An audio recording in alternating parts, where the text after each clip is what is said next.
प्रगति, जो हालात दिख रहे हैं यहाँ, ऐसा लग रहा है कि हिंदुओं को आजादी नहीं है अपना त्योहार मनाने की। त्योहार मनाया कर्नाटक में, कोई सुरक्षा का इंतजाम नहीं, घटना हो जाती है, कार्रवाई नहीं, हो क्या रहा है? बिल्कुल, और ये पहली घटना नहीं है। मांड्या की बात करें तो इससे पहले भी इस तरीके की घटनाएं सामने आ चुकी हैं और कल तो हद ही पार हो गई। जरा इस वक्त की तस्वीरें आप देखिएगा। हालांकि इलाके में 144 धारा लागू की गई है, लेकिन फिलहाल क्योंकि बीजेपी नेता यहां पर पहुंचे थे स्पॉट पर, इसलिए इतनी भगदड़ दिखाई दे रही है। वो तस्वीरें भी हम आप तक पहुंचाएंगे। आपको हम यहाँ का नज़ारा दिखा देते हैं। निशांत, सबसे पहले यहाँ की तस्वीरें दिखाएंगे। देखिए, आपको बता दें कि R Ashok, leader of opposition, पहुंचे थे। इसके अलावा सीटी रवि जो कि विधायक हैं, वो भी यहां पर पहुंचे। अब जरा ये तस्वीरें देखिएगा, नीचे से ऊपर पत्थर मारने की कोशिश की गई। ये बड़े बड़े पत्थर यहां पर पड़े हुए हैं, इन्हें मारने की यहां पर कोशिश की गई। कई दुकानें तो खुल नहीं पा रही हैं। आप यहां देखेंगे बॉटल्स के टुकड़े दिखाई दे रहे हैं। जहां आप देखेंगे बॉटल्स के टुकड़े नजर आ रहे हैं। ये बड़े बड़े पत्थर तक फेंके गए हैं। ऐसा नहीं है पत्थरबाजी छोटे पत्थरों से की गई। आप बता रही हैं बड़े बड़े पत्थर वहां रखे हुए हैं। ऐसा लग रहा है कि तैयारी के साथ ये सब कुछ किया गया है, तैयारी के साथ त्योहार को खराब करने की कोशिश की गई है। ये तस्वीरें बता रही हैं, क्योंकि जिस तरह के पत्थर रखे गए वो यूं ही एक दिन में नहीं, एक घंटे में नहीं आते, उसके लिए लंबी तैयारी करनी पड़ती है। बहुत शुक्रिया प्रगति आपका जुड़ने के लिए और जानकारियां देने के लिए। और यही वजह है कि भारतीय जनता पार्टी कह रही है कि साजिश रची गई है। सुनिए अनुराग ठाकुर और जयवीर सिंह को।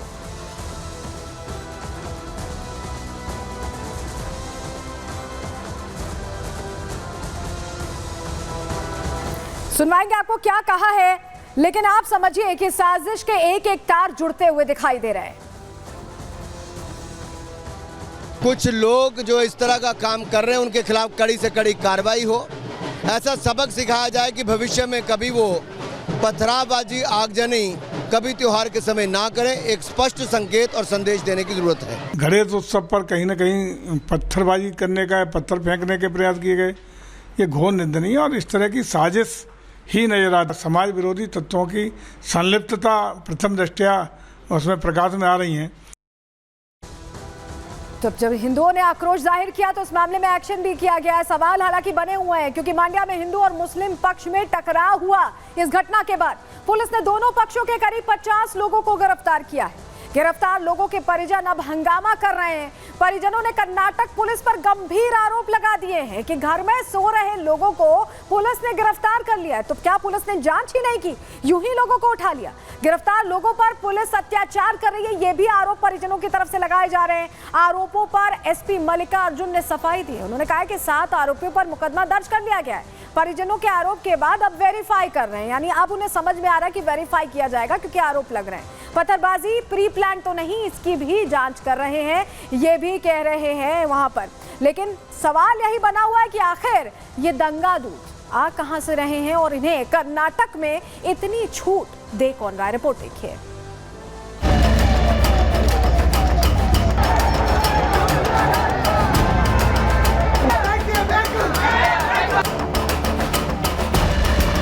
लखनऊ, सूरत, रतलाम के बाद अब कर्नाटक के मांड्या में हिंदुओं की आस्था पर चोट पहुंचाई गई है। हिंदुस्तान में हिंदुओं को उत्सव मनाने से रोकने की साजिश रची जा रही है। कर्नाटक के मांड्या में भी ऐसी ही साजिश की तस्वीरें सामने आई हैं। कल शाम हिंदू बाप्पा की विदाई के लिए यात्रा निकाल रहे थे। आस्था से सराबोर भक्त बाप्पा के भजन पर झूम रहे थे। शांतिपूर्ण तरीके से यात्रा नागमंगला की मुख्य सड़क से आगे बढ़ रही थी। यात्रा जैसे ही एक बाजार के पास पहुंची तो घात लगाकर बैठे दंगा दूतों ने बाप्पा की यात्रा पर पत्थरबाजी शुरू कर दी। अचानक हुए हमले से हिंदुओं का गुस्सा फूट पड़ा। देखते ही देखते दोनों पक्ष आमने सामने आ गए। उपद्रवियों के हौसले इस कदर बुलंद थे कि उन्होंने आसपास की दुकानों को निशाना बनाना शुरू कर दिया। बाइक शोरूम में लूट की, गाड़ियों को आग लगा दी गई, दुकानों में पेट्रोल बम से हमला किया। तोड़फोड़ की तस्वीरें बता रही हैं कि उपद्रवी पूरी तैयारी के साथ आए थे। दुकानों में पेट्रोल पंप से किया गया हमला ये बता रहा है कि शांति दूतों ने दंगे की पूरी तैयारी कर रखी थी। कल रात कमीने लोग इधर आके आग लगाया था। देखिए ये शोरूम पे 3 दरवाजा है, ये 3 दरवाजा मैं अभी आपको दिखाता हूँ। एक देखिए 3 डोर है, लेकिन कल शाम को इधर आके ये पहला डोर को टूट के, मतलब ये पहला डोर को तोड़ के कमीने लोग अंदर आके इसको आग लगाया था। अभी ये पूरा आग में पूरा देखिए अभी कैसा हालत हो चुका है। 45 लाख खर्चा करके इन्होंने शोकेस बनाया था, कम से कम 1.5 करोड़ का माल भी इसका अंदर था। अभी पूरा के पूरा अभी डैमेज हो चुका है। नागमंगला में तनाव बढ़ा तो पुलिस ने मोर्चा संभाला। इलाके में धारा 144 लगा दी गई। उपद्रवियों को खदेड़ने के लिए लाठीचार्ज भी करना पड़ा। हिंदुओं का गुस्सा 7वें आसमान पर देखकर पुलिस के हाथ पांव फूल गए, जिसके बाद आनन फानन में करीब 50 लोगों को हिरासत में लिया गया। 8 आरोपियों के खिलाफ मुकदमा दर्ज किया गया।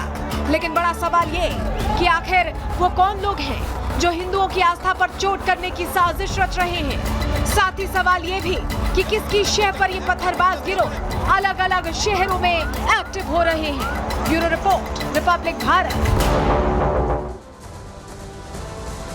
और चलिए जल्दी से आपको कर्नाटक के नागमंगला की तस्वीरें दिखा देते हैं, जहां से थोड़ी देर पहले फ्लैग मार्च किया गया है। जिस तरह के हालात हैं उसको लेकर यहां पर पुलिस फोर्सेस की तैनाती बढ़ गई है। ये तस्वीर आप नागमंगला की देख रहे हैं। पुलिस ने फ्लैग मार्च किया है, बड़े अधिकारी यहां पहुंचे हैं क्योंकि हालात तनावपूर्ण बने हुए हैं और ऐसे में अब कोई घटना ना हो, इसको इंश्योर करने की ये कोशिश है। तस्वीर आपको नागमंगला से ही दिखा रहे हैं, जहां पर वही घटना हुई थी जब निकाली जा रही थी यात्रा विसर्जन जी के लिए, गणेश जी के विसर्जन के लिए। उस दौरान ही पथराव और आगजनी हुई थी और ऐसे में अब यहां पर फ्लैग मार्च किया जा रहा है।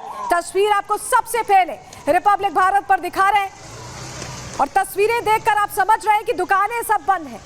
इसको लेकर यहां पर तैयारी पूरी दिखाई दे रही है। यहां पर फ्लैग मार्च किया जा रहा है और ये कोई पहली घटना नहीं है, इससे पहले भी 2 ऐसी घटनाएं सामने आ चुकी हैं। जानकारी आपके सामने जल्दी से रख दे रहे हैं। देखिए 10 सितंबर लखनऊ में गणेश पूजा पंडाल पर पथराव होता है। आरोप खास वर्ग के लोगों पर ही लगता है। आरती के वक्त 20 से 25 युवकों ने हमला किया। भगवान गणेश का कलश इस दौरान टूट गया। एक युवक और मस्जिद का मौलाना इस मामले में गिरफ्तार किया गया। सोचिए यहां पर मामला सामने आया। सूरत की भी आप जानकारी देते हैं। 8 सितंबर की घटना, 6 युवकों ने गणेश पंडाल पर पथराव किया। आरोपियों के परिजनों ने हंगामा जब शुरू किया तो दोनों पक्षों में वहां भी पत्थरबाजी हुई, तनाव बढ़ा। पुलिस ने 28 लोगों को हिरासत में इस मामले में लिया। 7 सितंबर की घटना रतलाम की अब आपके सामने रख रहे हैं, जहां गणेश प्रतिमा जुलूस पर पथराव हुआ। हिंदू पक्ष ने थाने का घेराव किया। पुलिस मामले की अभी भी जांच कर रही है। तो ये देखिए, ये 3 मामले सिलसिलेवार तरीके से सामने आए जो बता रहे हैं कि अलग अलग जगहों पर भारत में गणेश उत्सव मनाने की भी छूट नहीं है, ऐसा लग रहा है, क्योंकि ये तस्वीरें कम से कम यही बता रही हैं। और इस मामले को लेकर एक्शन भी अब मांग की जा रही है हिंदुओं की तरफ से। चलिए आगे बढ़ते हैं और बात करते हैं एक ऐसी खबर की जो शायद आपके लिए देखना जरूरी है। अगर आप समोसे के शौकीन हैं तो यह खबर आपके लिए है। चलिए सबसे पहले आपको तस्वीर दिखा देते हैं। तस्वीर आपके लिए देखना बहुत ज्यादा जरूरी हो गया क्योंकि घटना ऐसी ही सामने आई है। समोसे को लेकर अगर आप शौकीन हैं, आप खाते हैं समोसा, तो देखिए ये तस्वीर देखिए। समोसे के अंदर आलू नहीं है, कुछ और है। जो देखेंगे तो शायद आपको ऐसा लगे कि क्या हो रहा है। ये गाजियाबाद के इंदिरापुरम की हम आपको तस्वीरें दिखा रहे हैं। गाजियाबाद यानी दिल्ली एनसीआर में इस तरह का समोसा बेचा जा रहा है, जहां पर समोसा नहीं बल्कि कुछ और है। दरअसल ग्राहक का स्वीट शॉप पर यह आरोप है कि समोसे के अंदर मेढक की टांग निकली। तस्वीर देखिए आप, ये गाजियाबाद की ही तस्वीर आपको दिखा रहे हैं, इंदिरापुरम की, उत्तर प्रदेश की तस्वीर, जहां वो ग्राहक पहुंचा तो समोसा खाने था, लेकिन उसे आलू वाले समोसे की जगह मेंढक वाला समोसा परोस दिया गया है। तस्वीर आपको दिखा रहा हूं, देखिए कैसे गुस्सा हो रहा है वो ग्राहक। आपको बताएं, जब उसे ये देखा तो वो हैरान रह गया और कैसे गुस्सा हुआ। देखिए देखिए गुस्सा, देखिए सुनिए क्या कह रहा है। 2 नंबर फोन क्या है? मेंढक की टांग निकली हुई है समोसे में। समोसे में मेंढक की पंडित हो कोई भी हो तो पीछे खराब कर रखा है। 2 नंबर फोन मिलो। मेंढक की टांग निकली समोसे में।